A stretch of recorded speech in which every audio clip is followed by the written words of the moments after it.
Okay, should be currently recording, and we are ready to begin, Shannon. Great. Hi, everyone. As John mentioned, my name is Shannon Lochner, and I am the Mills Act Coordinator at the California Office of Historic Preservation. I'd love to thank you all for joining us today. And just as a little kind of primer to my presentation, want to let you know that I really am coming at this from the program coordinator side. I don't have the hands-on experience with administering a program, so this is more kind of the statewide perspective about the variety of programs out there, and at the very basic level, what you should be considering when adopting your program. Oops, let's see. Now I can't advance. There we go. There are today's speakers, as John mentioned, and I really do need to update my CPF resume. I am now going on 10 years at OHP. So to begin with, what is the Mills Act? And this may seem like a really silly place to start, because if most of you are here participating in this webinar, you probably have some sense of what the program is. But just to be clear, it's a local property tax incentive that's designed to encourage restoration or rehabilitation of privately owned properties. One of the things that I find most surprising when working with people that administer the program around the state is that they've maybe inherited the role of program manager at a local government, and they don't really actually know where to find the statute. So I just like to point out that the law is actually an enabling legislation, and it's found in the California Government Code, Article 12, Sections 5280 to 5290. And while it is state law, it's simply enabling legislation that creates a very, very loose framework that allows a local government to adopt a program that is right for their community. So a little bit of Mills Act history. This is another thing that obviously Illy knows better than most people, the history of the Act, but it also surprises me that people don't really know kind of the background of the statute, how it's changed over the years. So just as a little, basic information, the Act was created or written by Senator James Mills out of San Diego in 1972, and he really authored the law as a response to a personal friend of his that owned the Hotel del Coronado. Obviously one of our country's, definitely California's, most beautiful historical resources. And the owner of the property in 72 was really facing pressure to demolish his property and develop it to the highest financial potential. And Senator Mills was frustrated by that. It was largely because of property tax issues and just this development pressure. And so he was looking for a way to help his friend, but help anyone in a similar situation be able to retain their significant resources. He and those that helped author the law based it on the Williamson Act, and you'll see in 1973 very quickly then the act was determined unconstitutional because the basis for the Williamson Act is preservation of open space, and at that time historical resources were not considered to be open space. In 1976, voters approved a constitutional amendment, and Mills Act programs began, cropping up around the state. In 1985, the act was amended again, and this was a big one. Early on, from what I understand from the research I've done, programs weren't being utilized very frequently, and a big portion of it was the fact that the original contract terms were for 20 years, and if there was found to be any breach of contract, the actual penalty, which is now 12.5% of fair market value, was 50%. So in 85, they made those changes and reduced the initial contract term down to 10 years and the penalty down to 12.5%. So people took advantage of the program more often. In 93, a small amendment was put in place that just defined more clearly, although I still don't think it's very clear, restoration and rehabilitation. And then most recently in 2012, the act was amended again, which actually did implement mandatory property inspections before a contract and every 5 years after. Of course, you'll see in a little while that that's an area where there's broad variety in how local governments are handling it. But the other important thing was it allowed local governments to charge a fee, which some had already been doing anyhow, but this really kind of implemented or put in place that almost expectation that a fee would be charged to cover some administrative costs.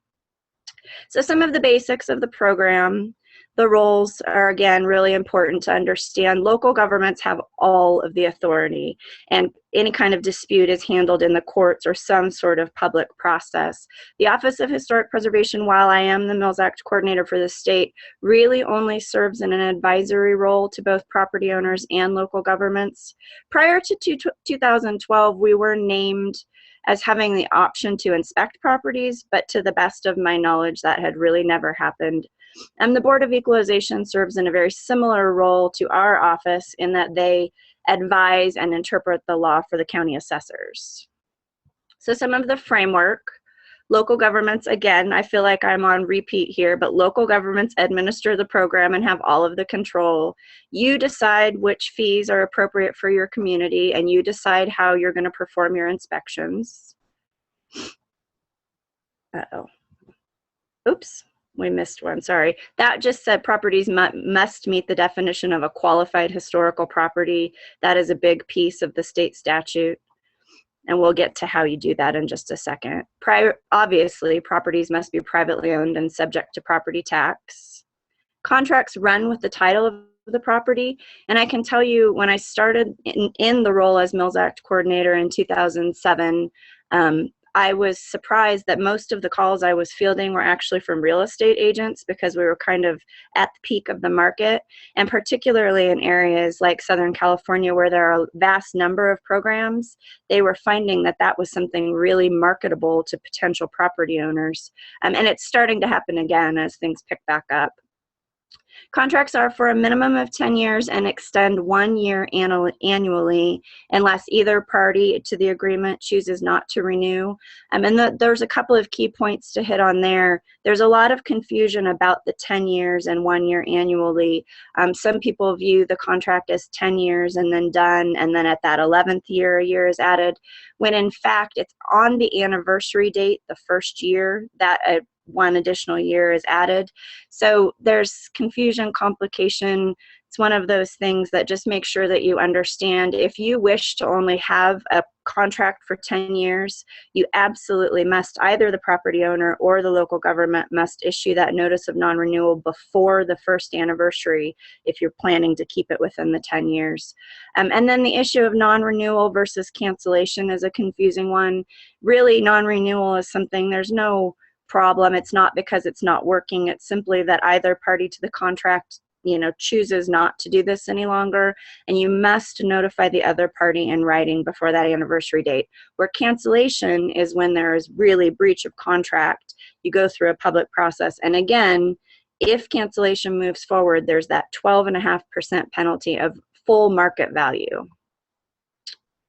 The county assessors will calculate the Mills Act for you. Typically when I do this presentation, I do get into a little bit of the math, but because I'm just kind of giving a program overview today, I'm not going to. But really, your county assessors are going to be the experts. They're going to be the ones that can help you figure out how much property tax savings each local government is going to be, or how much revenue loss a local government is going to potentially see, or for a private property owner, what their savings will be. So again, now what qualifies? This is the portion that just skipped over accidentally. A qualified historical property is privately owned, it's subject to property tax, and is either listed in the National Register or, and this is what the statute says, listed in any state or local register of historical, architectural resources, sites, or landmarks. And basically the way you meet those are either by being on the California Register, a California landmark, a point of historical interest, or a locally designated property. And this is really key to note. Local governments can and frequently do narrow the definition of what qualifies. So here, this formal definition of a qualified historical property is anything that can be eligible for a Mills Act contract. But most local governments, I would say, really require that a property be listed locally, designated locally, in order to be eligible for a contract. So some of the things local governments grapple with when they're dealing or deciding to implement a program or modify their program in any way. Reasons to adopt, well, of course, it helps retain and maintain historic properties. It's true stewardship. Frankly, I was at a camp training about a year and a half ago in San Francisco, and I actually felt really proud because all of the presenters were from out of state, and they were incredibly reputable people. And one of the fellows was doing a presentation on kind of just incentives. And when he learned about the Mills Act, oh, you should have seen him. I wish we could get him in California to cheerlead for the program more frequently, because he genuinely feels like this is the best stewardship program there is in the nation, because it's voluntary, but it does truly incentivize and require that a property owner that's in a contract maintain their property. So, of course, back to my list, the Mills Act it fosters preservation of historic neighborhoods. A biggie is that it can incentivize the revitalization of a downtown commercial district after the economic downturn that we've gone through, and so many of the commercial properties that were vacant, really letting those property owners know that there's an option for them to rehab their buildings and get people back in and back into our historic downtowns is critical. It preserves historic fabric, which helps with heritage tourism, which is another biggie. I love that the program is flexible. I mean, this is key. You as local governments really get to choose the program that's right for your community. And another thing is that it's voluntary. It's a voluntary program for both the local government and for the property owner. Even at the local level, if a property owner, owns a designated property and they're in a community that has a Mills Act program, there's no requirement that you commit to the program. I don't see why you wouldn't, but. And one of the really important things, too, is that it's currently the only incentive that's available to single-family homes in the state of California. So how do you go about adopting your program? Well, there's kind of some confusion out there about this. In fact, I've been at workshops or presentations speaking with people, very reputable people in our field that tend to work with more sophisticated programs. And, that I've listened to somebody say, well, you must have your ordinance and it must say XYZ, when in reality, there's nothing in the statute that says that that's a requirement. While it's probably your strongest and most effective route to implementing a program, you can simply implement a program through adopting a resolution.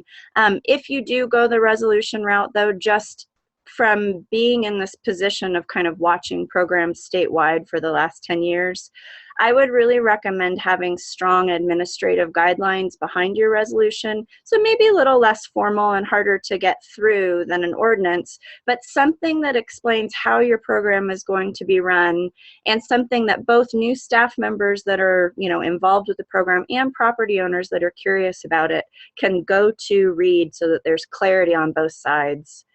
An important thing to note is that a program can target certain property types or certain neighborhoods if you wish to. There's nothing in the statute that precludes you from doing that.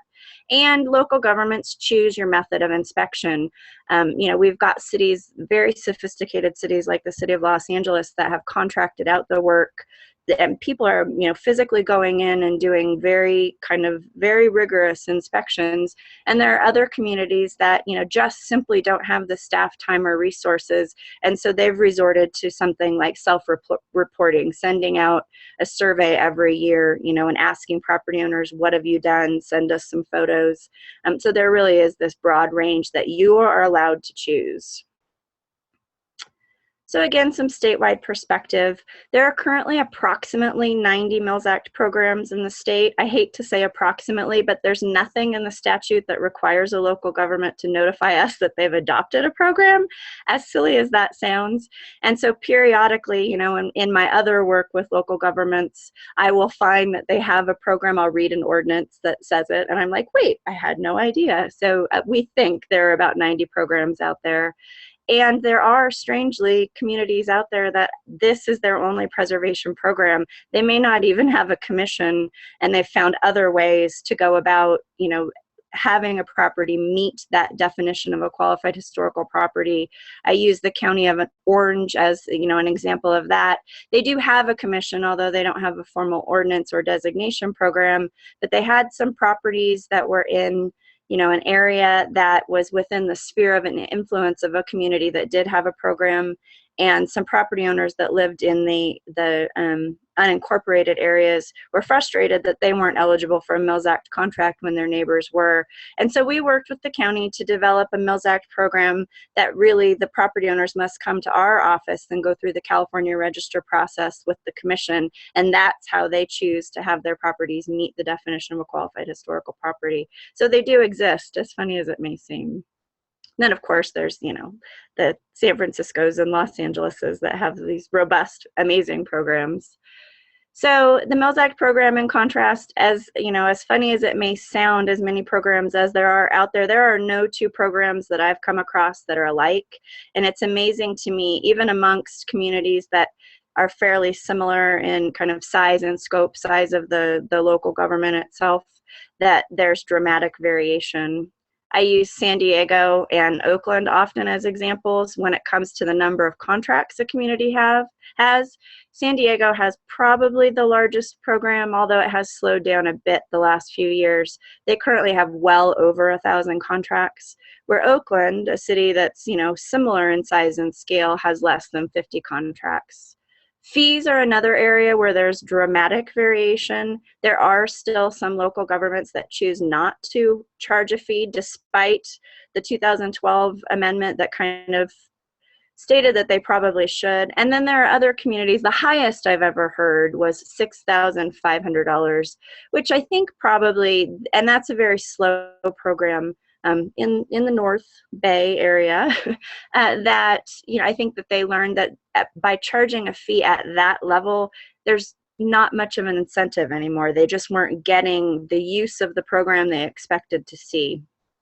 And then inspections. After those 2012 amendments, like I said, we've got communities that have gone to the extreme, and which is great, of really, contracting out and doing on-site inspections, crawling in crawl spaces, down to the other, extreme where they're just allowing property owners to self-report. And somewhere in the middle, maybe what works for your community. I know the city of San Diego has a huge program, and I've spoken with their planner, and what she does is, she goes out a couple of days a month and targets a particular neighborhood, and she has her list of addresses that have a contract. And she checks off, she just walks by and, has her headphones on, she said, and enjoys her afternoon being out, and really goes through a checklist of things that they were supposed to do, and on her own does that. So, again, there's broad variation here. So I guess, my final point would be what I started with, on the title slide, is just really build the community or the program that's right for your community, because not one size does fit all. And really our goal is just to, incentivize the retention of these really significant resources. So thank you all for joining me. If you have any questions, don't ever hesitate to contact me at OHP. I love having phone calls. As John mentioned, the rest of my work is HUD project review and stuff like that. So I really love the Mills Act, and I love to chat with communities that are thinking of adopting a program, that are modifying their program, and help property owners get through the process as well. So thank you all.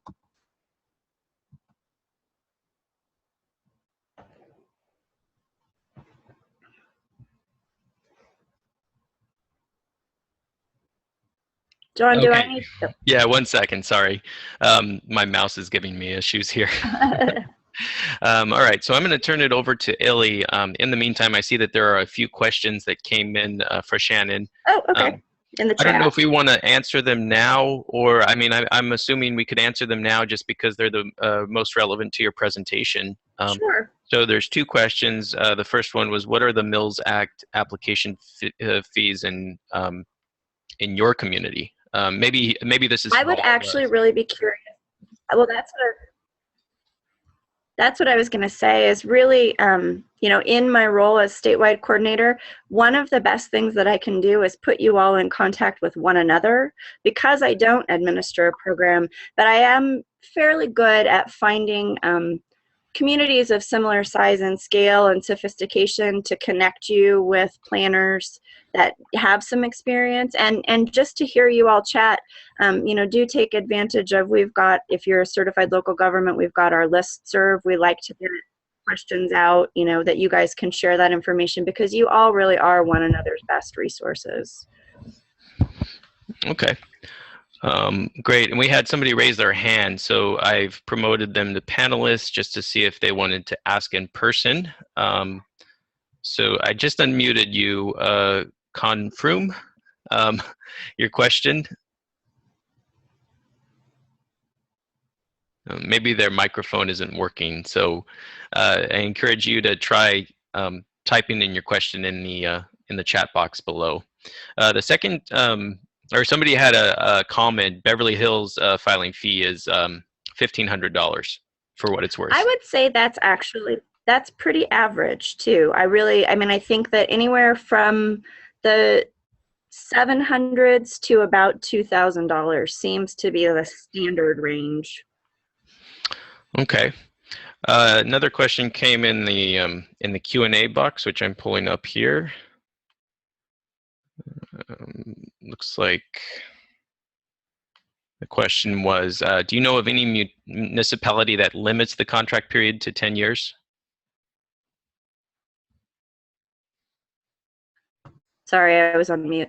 I don't yet, but that does seem to be something that's starting to come up. I know there are a couple of communities that are currently talking about automatically issuing non-renewal. Communities that are just building a program because they're concerned about being able to manage it and wanting, another thing that's happening right now is that local governments are putting caps on the amount of revenue they'll lose, or caps on the number of contracts they'll have at one time. And so I think the thought is that by issuing the non-renewal right away, they'll open the program up to other property owners. I really hate to see that happen, because I do think that, all of us in this field recognize that it's expensive to maintain a historic home or building, and the property tax savings isn't such that, you really are losing so much money, but it's definitely something that people are starting to talk about. Okay. I think South Pasadena and Benicia have both thrown the idea around. Great. I think that's everything that's come in so far. So we'll wait for the other questions to come in for the second and third presentations. Feel free to type in your questions as the speakers are presenting, and they may be answered by one of the speakers through typing the response in through the Q&A box. So we're going to move it over to Illy, and Illy, I just handed off control to your mouse, so you should have it. Okay.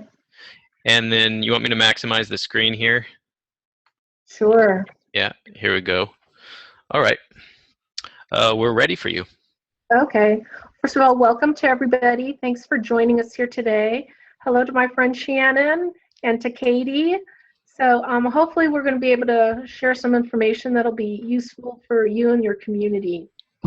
I'm going to be giving a perspective of my time at Monrovia.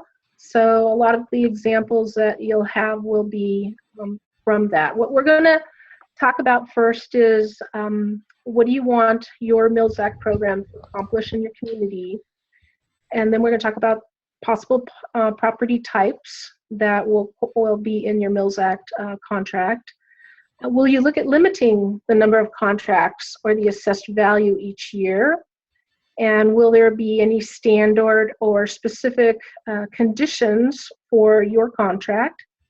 And how will you monitor the terms of not only the regulations in the Mills Act state legislation, but any additional standard or individual conditions that you place on the property? And how can you allow for any time extensions to complete any of those required conditions that you had placed a timeline of when they should have been completed? A little bit about the city of Monrovia. Monrovia is located about 20 miles east of Pasadena, of Los Angeles, about 10 from Pasadena. It's about a community, about 36,500 people. At the time that I left, we had actually 136 landmarks, of which 124 had Mills Act contracts. They have since approved 2 more landmarks with Mills Act contracts. There's also 1 historic district, 3 national registered properties, and it's a community that was incorporated in 1887. with about 14,000 housing units. So that's to give you an idea of the size of the community that Monrovia is. As Shannon mentioned in her presentation, you really need to assess your community to determine what kind of a Mills Act program is going to be best for you guys. So do you want to just target any potential or existing historic properties or districts that need maintenance? In other words, are you going to have a program that's going to be hoping that those that need maintenance come forward to get that Mills Act? Or do you just merely want to encourage property owners to come forward and landmark their properties? In Monrovia, I wanted to go back because a lot of people are wondering how to implement a program. The way that Monrovia implemented their program is they did it through a ordinance. It's their historic preservation ordinance. It talks about the landmarking process, and then in that ordinance, they talk about different incentives, of which the Mills Act is one of the incentives. They also have the incentive of using the state historic building code.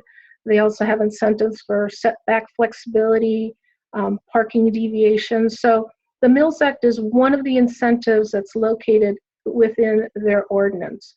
I personally like the way that Monrovia adopted the program. I know that the city of Covina, which is close to Monrovia, adopted their regulations similar to Monrovia's. But again, it's what's worked for Monrovia may not work for somebody else.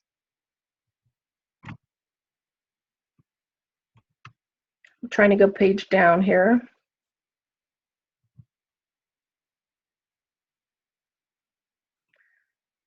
Okay. Jonathan, I'm trying to go to the next screen. And it's not letting me. Oh, Illy, I think I may have mentioned you have to click once because I had to mute myself and it gave me back control. I got it. Yeah. Now try the keyboard.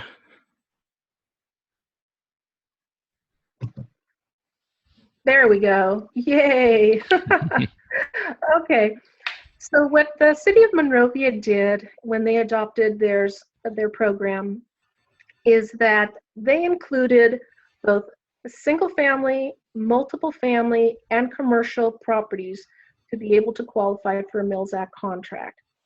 There may be some communities that could limit it, and I've got some examples that I'll share with you that might limit it to just single family and multiple family and exclude commercial. But in Monrovia, we felt that we had a wealth of properties out there that we wanted to come forward to landmark and get a Mills Act contract. So what I provided here's an example. The one on the far left is a single family house.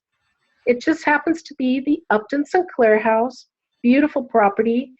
Was put on the National Register several years prior to it to the property owner coming forward and landmarking it so that they could get a Mills Act contract. In the middle, we have a multiple family development. These are actually 15 Craftsman bungalow units, and they came forward and landmarked the entire property to get the Mills Act contract. And then the far one on the right was one that was approved as a landmark with the Mills Act contract just last year. It's a commercial property. So you can see that the way it was modeled in Monrovia was to allow all these three different types of properties to come forward. Now, I do know that there are some other cities that do just say that, just single family and multiple residential properties, which is fine. If that works for your community, then by all means, that's one of the stipulations that you'll want to put forward in your contract. Okay, can you set a limit to number of contracts and applications that you accept each year? You definitely can. As Shannon mentioned in her presentation, that some communities do that. As a matter of fact, I was kind of looking last night at some different Mills Act contract regulations that are out there in the community. And the city of South Pasadena does set a limit. They're one community that I found that they grant only 4 Mills Act contracts per year. The city of Pasadena, which is right next door to South Pasadena, they limit it to no more than 20 single family residences a year and 6 multiple family, commercial, or industrial properties per year. So yes, you can limit the number of contracts. If you've got an abundance, as I said before, you would definitely want to, control if you feel that the tax losses to the city would be substantial. Can you set a deadline for when to receive your applications? By all means. In Monrovia, we would not accept any applications after the end of June. The reason being is because of limited staff and staff time. We wanted to make sure that we could process the application through our Historic Preservation Commission and then through our City Council before the end of the year. The reason you want to do it before the end of the year, that then gave our property owners time to go to the county assessor to file all the documentation of the approval of their contract so that then their tax benefits could take effect beginning July 1st of the following year. You can also limit your contracts to not exceed a maximum assessed value. And again, the city of Pasadena does this with their single-family properties. They do not take any properties that are over 1.5 million in assessed value. So, that is one. I'm sure there's plenty of other communities that might want to limit the value of the properties. We did not do that in Monrovia. We do not have abundance of homes that are over, say, $1 million in assessed value. So that was not a limit that was put at the time. But it doesn't mean that once you adopt your Mills Act ordinance that you can't come back later and make changes as the values of properties change. So do you want to consider any standard or individual conditions for your contracts? There are the standard conditions, as Shannon mentioned, that the Mills Act itself has, preserving and protecting the property, keeping it in good condition. But you can put some standard conditions, as we did in Monrovia. Every property had the same standard conditions. And you can also require specific conditions, which we also did in Monrovia. And I will go over those in a second. Here we go, next slide. So one of the standards, and here's a list of standard conditions that we required for all of the properties with the Mills Act contract.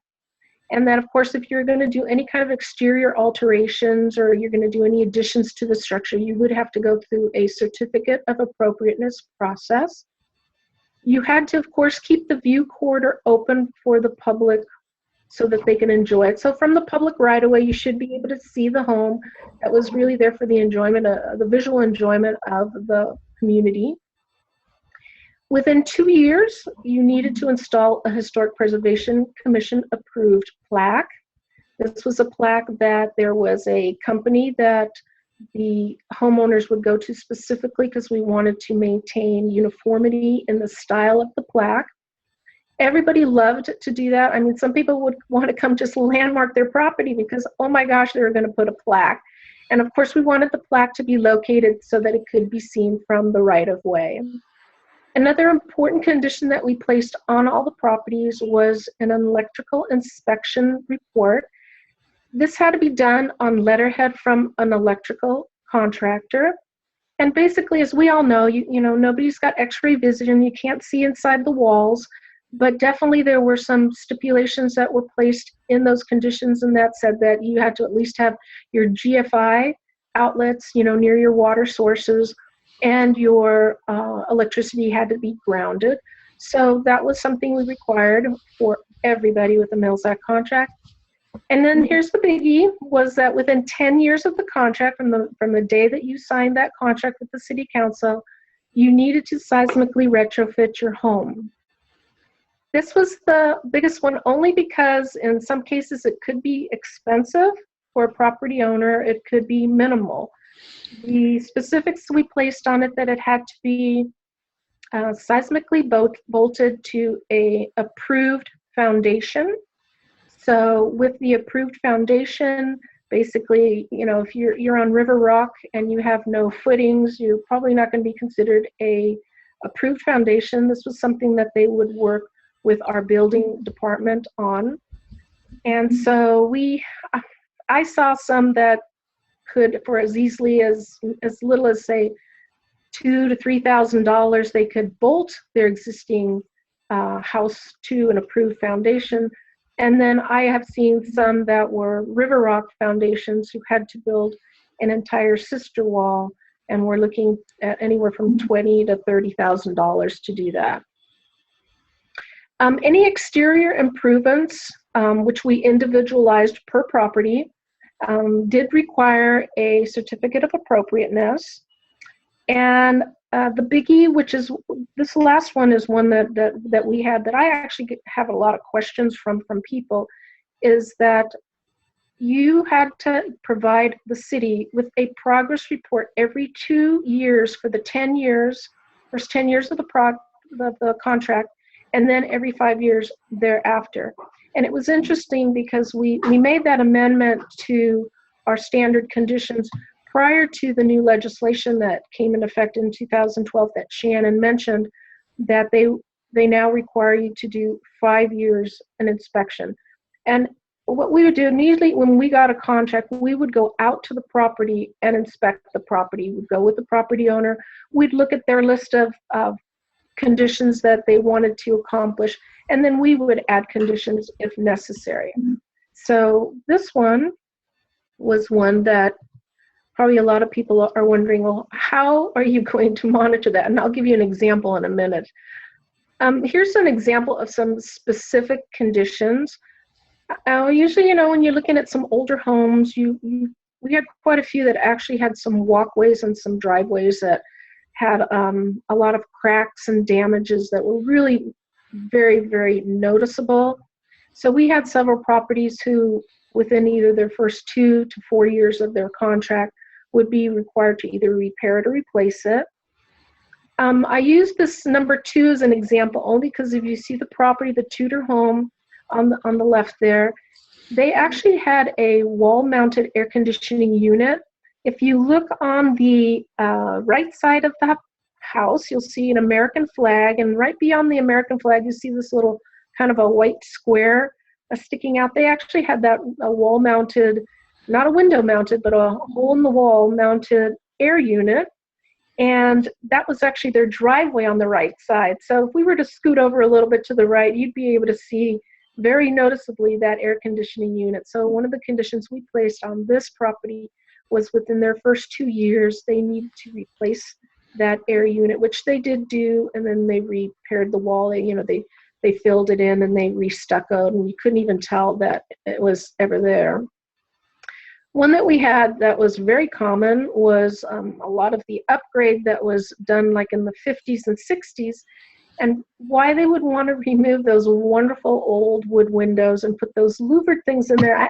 We just never could understand that, but we did have some properties that had some louvered windows, and they would, of course, have to go through a certificate of appropriateness to replace those windows with period-style windows.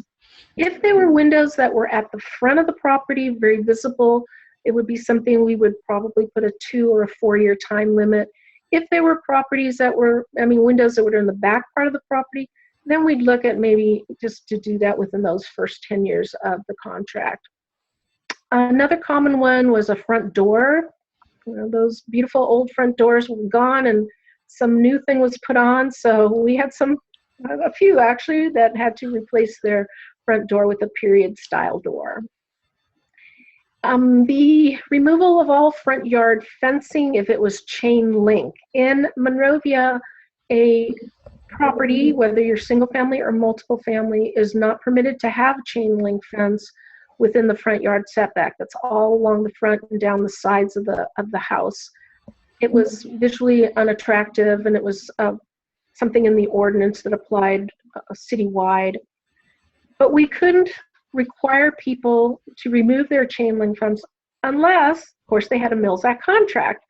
So of the ones that we have processed in Monrovia, I do remember that one gentleman had a chain link fence. He was required to remove it within the first, I think we either gave him 4 or 6 years. And a most recent one had a chain link fence. It was pretty well hidden by a lot of growth. You really couldn't see it. So one of the conditions was that if they were ever to remove the shrubbery that the chain link fence would have to go to. In Monrovia, we only monitored the existing outside, the outside of the house. We did not monitor the interior unless there was something very unique about some element on the inside. And probably one of the most common things was several homes did have Batchelder tiled fireplaces. So when that would occur, we would put in their specific conditions that they would preserve that fireplace. We did right before, let's see, towards the end of last year, we did have one property that came forward for a contract. It had an incredible river rock chimney, fireplace and chimney. It was absolutely spectacular, both inside and outside. So we did include that as a specific condition to preserve. So now, how do we monitor those contract terms? Not only the basic ones in the contract, but in our case in Monrovia, our standard ones for everyone and our specific ones. We only had 3 staff members. I mean, we, you know, as planners come and go, we had 5 at one time, we had 4, but generally we had 3 planners. So as you can imagine, staff time was at a premium, but I always made a point of keeping up on all my Mills Act contracts. And for us, what worked the best way was self-reporting. We wanted the property owner to be conscientious of, okay, it's now my 2-year anniversary, my 4-year anniversary. Since in Monrovia, we wanted updates every 2 years for those first 10 years. So we kind of counted on people to, you know, get back to us. Unfortunately, it didn't always happen. So we designed a very simple postcard, wanted to, you know, save on mailing. And we also had email addresses that we would collect when they would bring in, you know, their Mills Act applications. So you'll want to include those email addresses on there. And then we would send courtesy reminders. Hey, you know, just want to let you know your anniversary date's coming up and we haven't heard from you. Can you please provide us an update? We made the update process very simple. You could easily send me an email and just say, hey, within the last 2 years, here's a list of things that we did to our property. And they would identify if it was any of them that were specific in their conditions. And sometimes I would get an incredibly elaborate updates. I would get binders with before and after pictures. I always loved getting those, so those were great. But we didn't have a requirement as how they had to update us. We kind of went on the honesty system. I do know that there are some communities out there who specifically want to see receipts for the work that they've done, and then they take those receipts, and those receipts have to add up for the amount of savings that they had on their from their Mills Act contract. We didn't do that. We didn't have the staff to do that. But that doesn't mean that's not something that'll work for your community. We also had that if they were delinquent, in other words, if they didn't meet their timeline of the, you know, what was required at the 2 or the 4, we would tell them that if we didn't hear from them, that we would put them on the Historic Preservation Commission agenda for review of possible non-compliance. In other words, here, these are the conditions that are in your contract. You're not complying with the time frame. So we're going to have the Historic Preservation Commission look at your contract. I can tell you that as soon as that postcard came out, usually within an hour, sometimes by the next day, I would have the update on their conditions. So there were a few times that we did have to take the item to the Historic Preservation Commission, and then the commission dealt with it by just, you know, talking to them, and they would, in all cases, I always got the update immediately. So here I'm giving you an example. This is an Excel chart that I designed to be able to monitor our contracts, and this would be, you know, individualized for you. But I have the Mills Act and the historic landmark number. I'd have the address, the owner, the email, phone number. I put the city council approval date because from that date, every 2, 4, 6, 8, 10 years is when I would require those updates. and then you can see the 15, the 20, and then on. You know, your community could be different. You might just do one every 5 years, so you could modify it and say, you know, 5 and 10 and 15 and so on. I have a column for the electrical inspection. I also have one for the seismic because those were two conditions that were standard for everybody. And on the other column, I would have any additional things that they needed to do. If there was a lot, I would just put the number or the word many in there so that I could just refer to their specific file. But here I would just put the date that they finally gave me their update, or I would put okay. And so it was a sheet that it was very easy to look at it quickly and see who was and who wasn't complying with their timelines. So because we placed specific time limits on when we wanted everything to, you know, be presented to us with their updates, we did have a process for the property owner to go through to request a time extension, because it does take a little bit of staff time to put together a staff report. So we have a very simple one-page application of what they wanted the time extension for.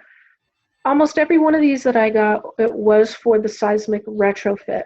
We did also charge a fee, a minimal fee, to be able to process this application.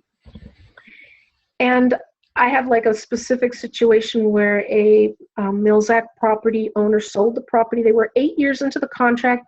They had not done the seismic retrofit. They, of course, disclosed it to the new owner.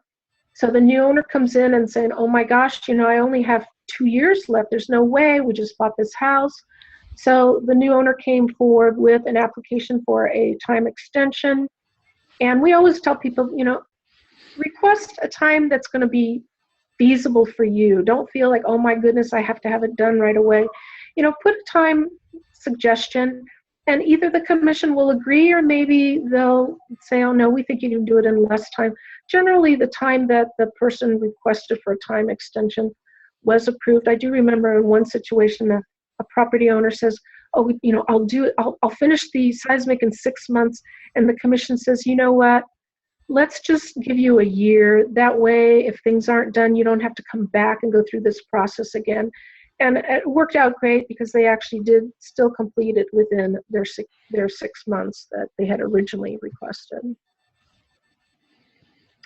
Okay, on my last slide that I presented here is it's important to remember that the Mills Act will impact a city of the portion of the city's portion of the property taxes. And so what we did is we kept really pretty good documentation of all of our properties based on the information that right here you see a copy of a letter that we would get every year from our county assessor. And this letter went not only to the property owner, but it also came to the city. So we had a list, like kind of like similar to the Excel chart that I had, you know, the historical landmark number 1, Mills Act number 1, the address, and then we would put these values in there. And we provided a financial update to our city council every year. We wanted them to know this is how many contracts we have with Mills Act contracts. Here are the tax implications to the city. So our council always knew what was going on, and this is really good also in case you have anybody coming in and questioning, hey, you know, how come that person is, you know, getting to save all this money on their taxes, and, you know, the city's not getting all these, you know, these monies, you know, so you're keeping good documentation of, well, hey, here's the list of all the things that they've done to their property. So they're abiding by the terms of their contract. So it's good to keep that documentation. To talk just real briefly about what the assessor does, as you can see here, every year they reassess the property on 3 different methods. The Prop 13 value, that's the value of the property. Say that they had never gotten a Mills Act contract. You know, based on their buying price, there would be a valuation of the property there based on what Prop 13 would have entitled them to. Then the assessor always had what is the current market value of the property. Then they would have the Mills Act appraised value, And this was done based on a formula that's found in the Tax and Revenue Code. And then it would be the enrolled value. And the reason that they did this is because there was an amendment to the Mills Act that what ended up happening after a property owner owned their property for a significant amount of time, there did come a point where they were not receiving the Mills Act value anymore. Because of the calculation methods, they were now receiving their Prop 13 value. And in Monrovia, there were, I believe, about 6 properties that had had a Mills Act contract back since like 1995. And they had owned the property even prior to that. So their Prop 13 value was now less than their Mills Act value, but they were able to partake in the benefits of the Mills Act for all the years up until the point where now their Prop 13 value took over. Okay. And now that we've addressed a few of those questions, we can always take up more during the closing portion of this. I'm going to turn it over to Katie Horak. Katie, I just gave you control of the screen. I'm going to pull up your slide here. You should be seeing your slide. Okay. Great.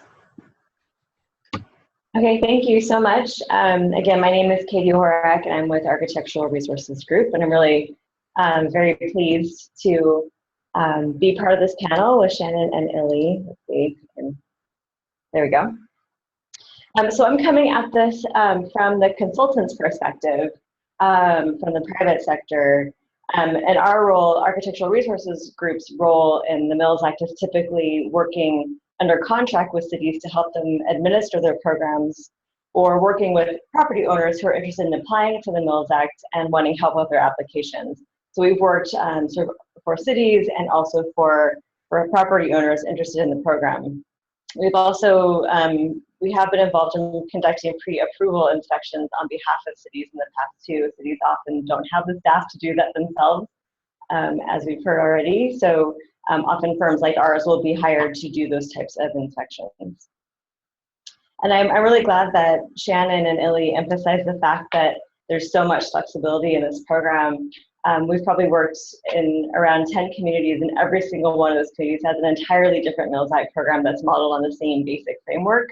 And so just the caveat that my presentation is really based on my experience in those communities, and I'm sure that the other communities in the state have different programs as well. So there is a lot of flexibility in the program, which is something that I think makes it so wonderful.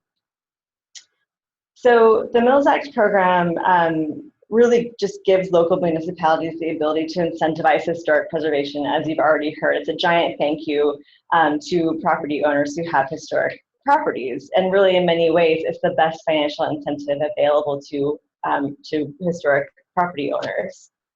Going it's not free money, right? I mean, I think a lot of people think of this like, oh my goodness, I'm gonna get this incredible tax benefit, and I'm gonna be able to do whatever I want with that money. But that's definitely not the case. It's a contract into which a property owner enters, in which they do make a commitment to properly rehabilitate and maintain their historic properties. And the focus of my talk is going to be, how does a property owner do that? What is the work plan? And what are the Secretary of the Interior standards, which are those standards that you as representatives from planning departments or from the city will be using to evaluate work that's going on at properties that have Mills Act contracts. So I'm going to skip over the basics because Shannon and Illy did such a great job discussing these basics already, but I did want to note that all work conducted while under contract must meet the Secretary of the Interior standards for rehabilitation. And as I mentioned, that's really going to be the focus of my talk. Work must also, the property must also continue to adhere to maintenance standards as well. So it must be properly maintained under the standards that the city, that local jurisdiction has provided. So an integral part of any Mills Act application is the 10-year work plan.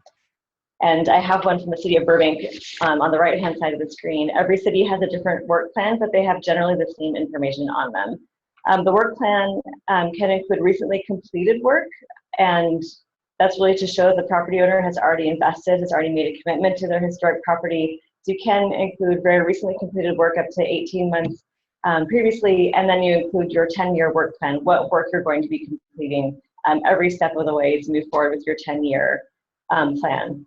And I was very interested to hear from Ilya that Monrovia sounds like they're very hands-on and they're establishing standards and guidelines for what should be in your work plan, but many cities just say work must adhere to the Secretary of the Interior standards, and the property owners are kind of on their own to decide what those work items are going to be.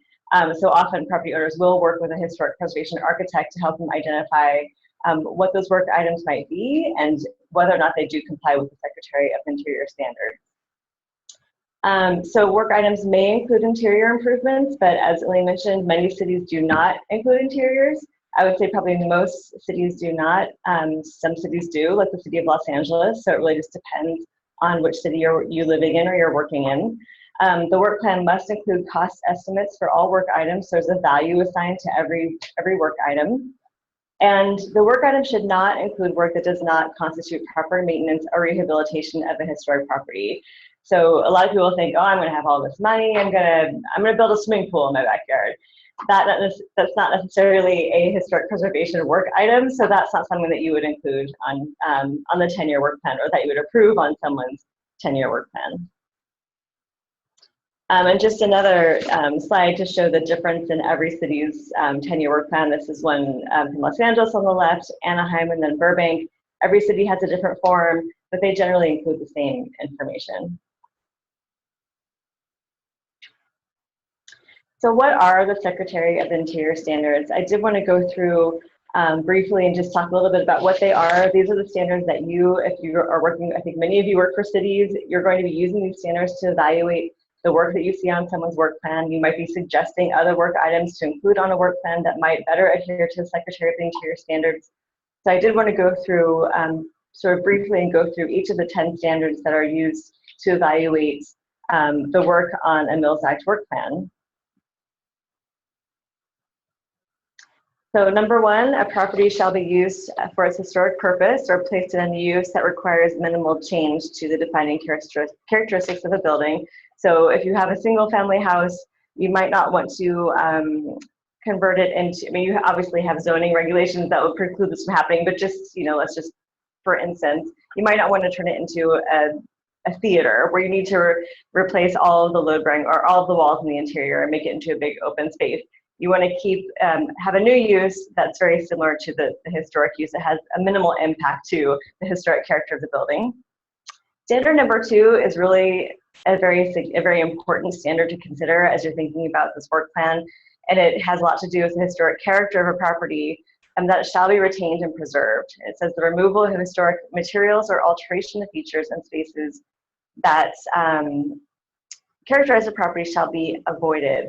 So I think a lot of times people think, great, I'm going to have this tax benefit. This is my opportunity to replace all of my original windows, these terrible original windows that don't function anymore, and that's not the case. So a big part, oftentimes cities will require as part of the Mills Act application that there's an identification of what the character defining features of a property are, so that it's clear, okay, these are the features that must stay: original windows, original siding, doors, any other feature that is character defining really must be preserved and retained. Each property shall be recognized as a physical record of its time and place. So you really don't want to, if you have a craftsman house and it's kind of plain and you really wish you had a Queen Anne house, you probably shouldn't be slapping, you know, fish scale shingles on your craftsman house because you really like the way that that looks. So this is really just about not including conjectural features or architectural elements that might sort of confuse the original style of the building. Standard number four, of course, many properties change over time. Many properties in your local jurisdictions might be contributors to historic districts, and that's why they're eligible for a Mills Act. And the period of significance that they represent might be sort of broad. So for instance, this house that you see in this photograph might have been constructed in 1922, but maybe the period of significance for that district goes to 1935. And maybe that little lean-to addition that you see on the left-hand side was constructed early on within that time. So you wouldn't require them to remove that alteration. It might have gained significance in its own right because it was an early addition that occurred within the period of significance.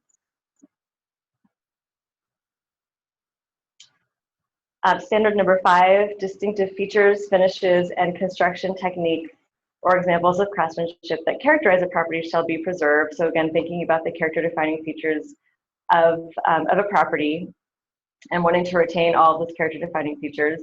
And number 6, deteriorated features shall be repaired rather than replaced. This is the key standard that everyone always goes back to. Just because you have windows that are in bad shape doesn't mean they can't be repaired. And I think people often are like, oh, I just want to get rid of them. They're in terrible condition.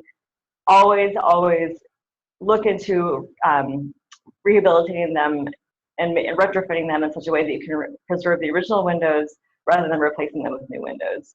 So these are really very key standards for a Mills-Act work plan.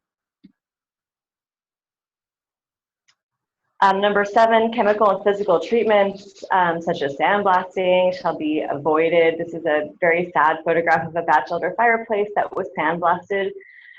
Someone thought it'd be a great idea. They wanted to take the paint off of it and restore that beautiful original glazing color, and they sandblasted it and took that glaze right off of the tile. And these tiles are now ruined. There's no way to repair them.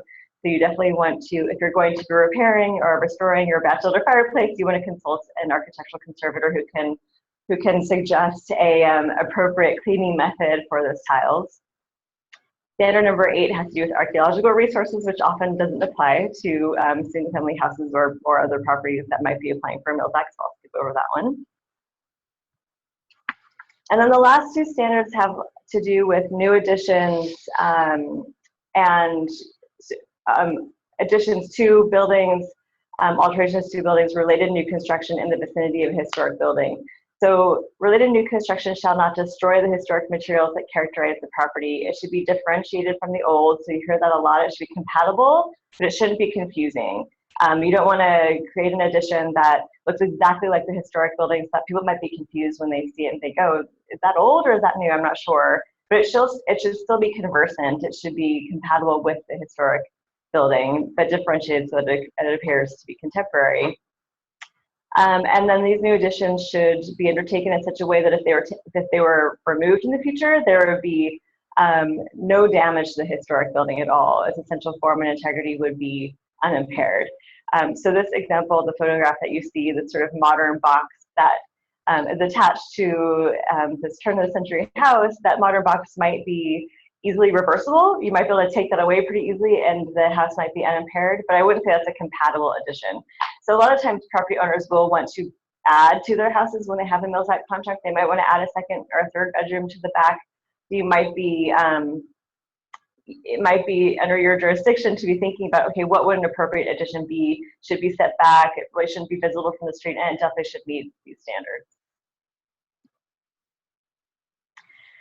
So just briefly, I wanted to go through a quick case study. This is the Clock Tower building, or the Big Cities Guarantee building in Santa Monica.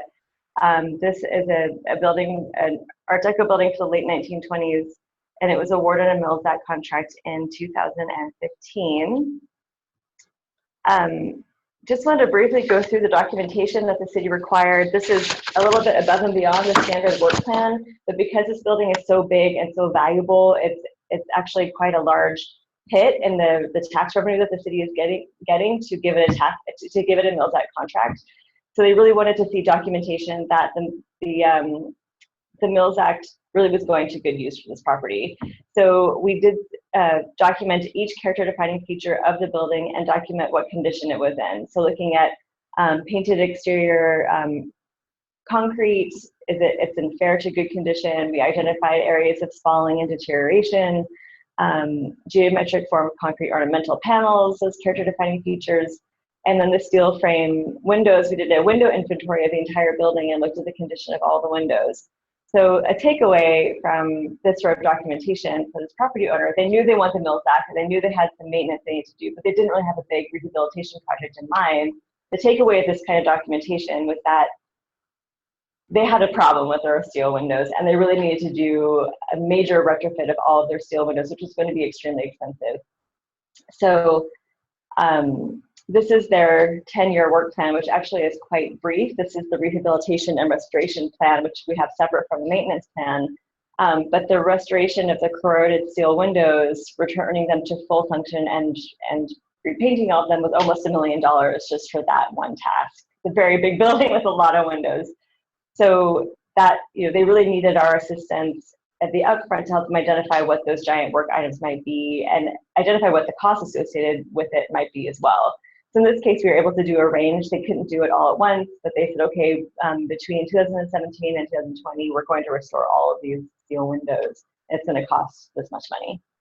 They also had some roof membrane replacement and then repair of exterior concrete, which is also $250,000. So when you have a building that big, these work items are quite costly. And then their maintenance plan included recurring maintenance items. Just obviously when you own a historic building, especially a building as big and old as this one, there's recurring maintenance that needs to take place every year, and it can be quite costly. So, every 3 years, repaint the chiller enclosure screen on the roof, which it has the sun beating down on it every day, washing exterior windows, maintain the operation of the historic clock, HVAC system maintenance, plumbing repairs, and recoating or maintenance of the roof coating membrane. So I should note that in Santa Monica, they do not regulate interiors. So you'll notice that all the work items that we have are exterior features or systems. So systems are technically interiors, but even if the city doesn't regulate interior features, they do, almost every city does include systems items in the work plans because those can be very costly and obviously go a long way in the proper maintenance of a historic building. So what are those items that you don't want to see on a 10-year work plan? I think you will be, many of you already do look at a lot of 10-year work plans. Some cities are much stricter than others. For instance, the city of Los Angeles has so many Mills Act contracts, and they do have a cap on their program at $2 million. They had a cap at $1 million a couple years ago or a few years ago, and they've already far exceeded that, and they're already approaching their $2 million cap. So Los Angeles is actually quite selective now regarding who they award a Mills Act contract to, and they really want to see major rehabilitation work happening on all of their Mills Act candidates. If it's just maintenance and the property is already pretty well rehabilitated and restored, they may not award the contract because they don't really see the need there. So work items that do not constitute rehabilitation, restoration, or maintenance, major new additions, that really shouldn't be your main item on your work plan, is doing a new addition to your house. The gutting of historic interior spaces, such as kitchens and bathrooms. If cities do regulate interiors, if you have an original kitchen and original bathroom, they often will want to see some retention of historic fabric, not all, obviously, but some in those spaces. And landscaping work. We've seen a lot of Mills Act applications where, the house needs a lot of work, but their biggest work item is, completely re-landscape, spending, $250,000 in re-landscaping their backyard.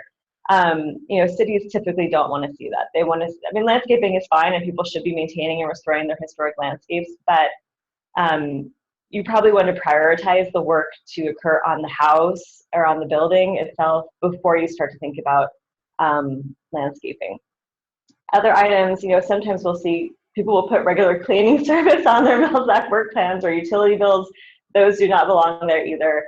You should get this kind of guidance, or as cities, you'll be giving this kind of guidance to homeowners. Sometimes they'll throw in everything by the kitchen sink, so it's, or maybe literally they're throwing in the kitchen sink, I don't know. But it's this is the kind of thing to consider as you are reviewing these work plans. And that's it for me. So happy to answer any questions that anyone has for me or any of my fellow co-presenters.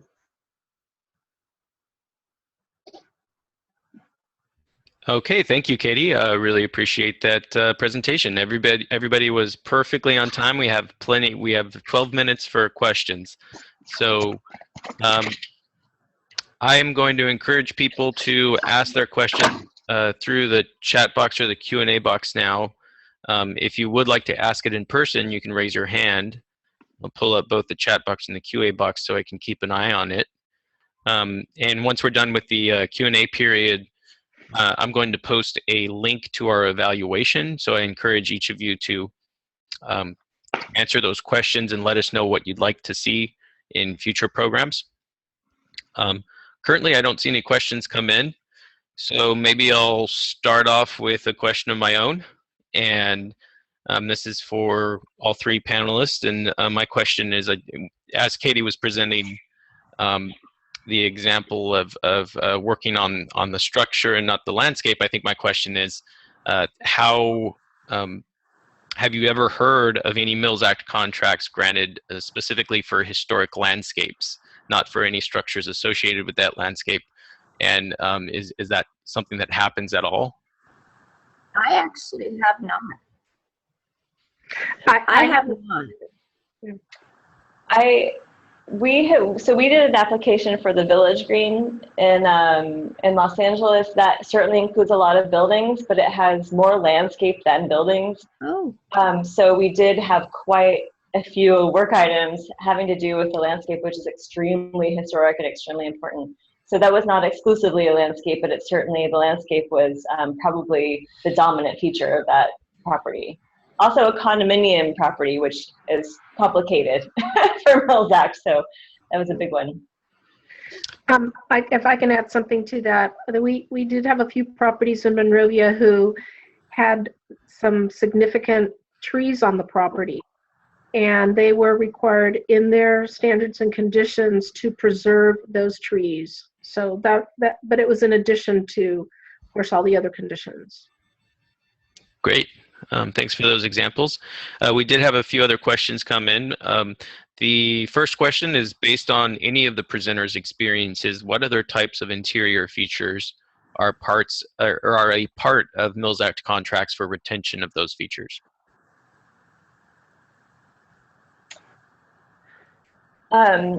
Well, I think it just depends on the property in question. You know, often if cities do regulate interiors, they might require an inventory of character-defining features that are existent in a historic building. So there might be identification of historic plaster, cabinetry, you know, in a craftsman house, obviously lots of built-ins, things like that might be things that would be considered, you know, refinishing of historic wood, trim, cabinetry, etc. I think, you know, people always ask about bathrooms and kitchens because those are the big things that people always want to modify. And in our experience in cities, working with cities where they do regulate interiors, there's typically some flexibility there. If there are notable features, they should be retained, but I think it's kind of hard to require the owner of a historic property to keep their historic bathrooms and kitchens exactly the way, especially kitchens, but bathrooms as well. I have tended to see any regulations on the interior in commercial spaces too, or commercial properties, or multifamily that have some public space. So I think Katie's very right when it comes to single family properties. And I haven't run into, I mean, obviously you're working directly with some local governments, but I mean, I would say statewide, most communities don't deal with the interior of a single family property. But of course, you know, if there are character defining features in a public space in a multifamily residence or a commercial space, then that's tended to be where I've experienced interior regulation or expectation. I would agree with Shannon on that. I do believe that the commercial properties, because they are properties where the public is entering the interior, there's where you'll want to make sure that the interior is included as part of your Mills Act contract.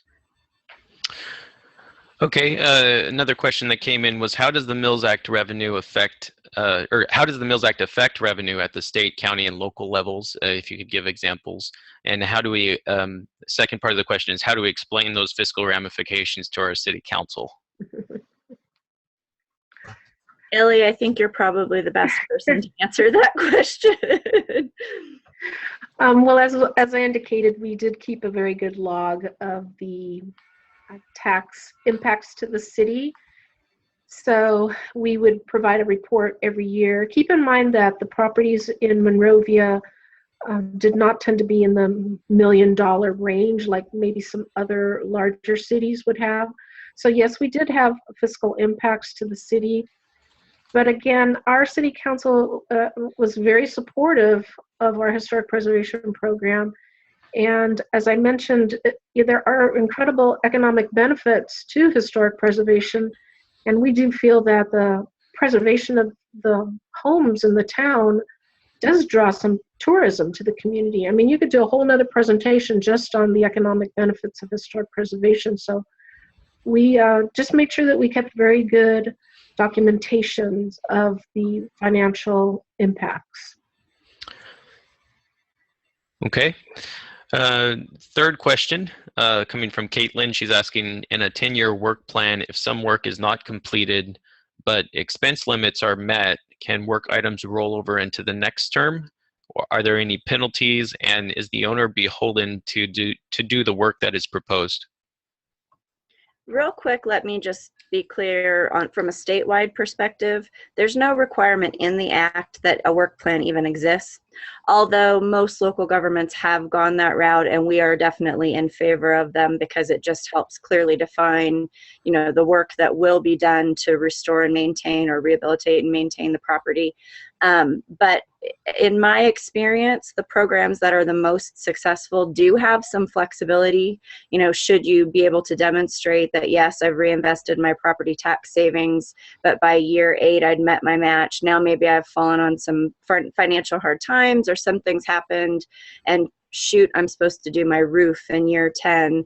I think that most local governments that I've worked with anyhow, have been open to kind of working with the property owner to amend contracts. I mean, Katie and Illy, you've dealt with this more hands-on, but anecdotally, I feel like that's kind of been, the really successful communities do afford some flexibility to their property owners. I would just add to that we did not require them in Monrovia to submit to us, here is how much money we spent on all the rehabilitation, and then compare it to the tax savings that they received. But there are some communities that do that, and that's where you're individualizing your Mills Act contract to be what works for you in your city, and what do you think the expectations of the general public will be for documentation. But for us, it did not work. We had minimal staff, and we did not require specific receipts for the works that they had done to compare to their savings.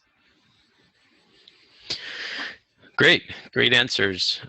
Katie, do you have anything to add to that, or okay? No, all right. One more question. Would a sewer line or electrical system replacement be allowed under a Mills Act contract? In Monrovia, if you needed to replace your sewer, by all means, we encourage you to replace your sewer. That's just a general maintenance item that would not impact the historic significance of your home. I mean, your sewer line is underground. So yes, please replace your sewer if it's broken, by all means. And then of course, the electrical part, we required that electrical safety inspection at the 2-year timeline on letterhead by an electrical contractor, and they looked for some of the basic things. As I mentioned, the GFI outlets where they were needed, and the property was grounded. But I mean, that's a safety issue. That's something that's very generic, and we would not include that to exclude that. I mean, we wanted to make sure that as a safety feature would be part of all of our Mills Act contracts in Monrovia. Okay, I guess I'll close up with one more question since we have 3 more minutes, and I just saw one in the chat box, and that question is about the fees. This person is noting that some fees in Glendale are is going as high as $7,000, making it look more like a revenue source rather than a cost of administration. When does a fee become a tax, or shouldn't fees exceeding admin costs be a tax?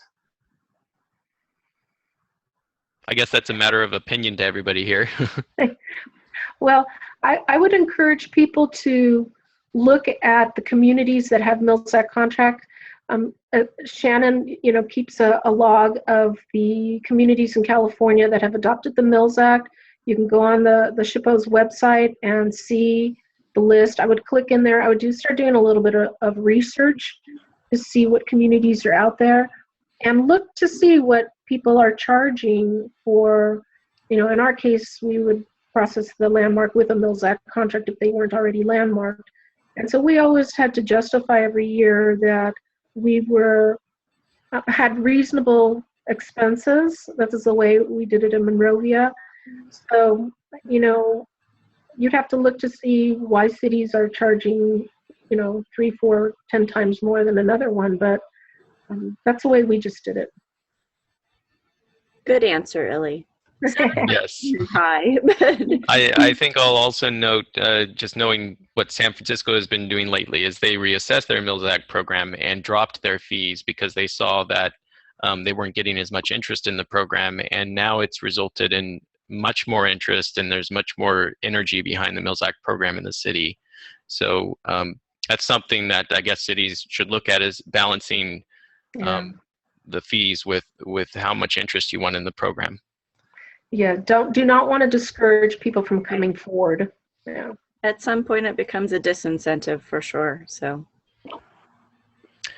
Okay, so with that being said, I'm going to close it out. We have 1 minute, which is a whole 1 minute you can use to answer the survey that I posted in the chat box.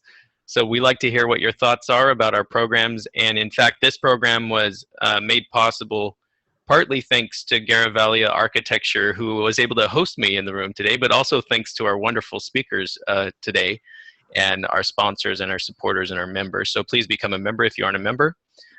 Also, a reminder is today is our final deadline. We extended the deadline for our session proposals. Every year we accept up to, I think we get as many as 60 to 70 session proposals. And programs like this don't happen without your ideas. So I do suggest and encourage everybody to go to our website, look on the right-hand side. There's a link there that encourages people to submit a session proposal, and that lets us know what you're interested in seeing in future programs. Our conference is in Pasadena next year, 2017, in May, so we hope you'll make it.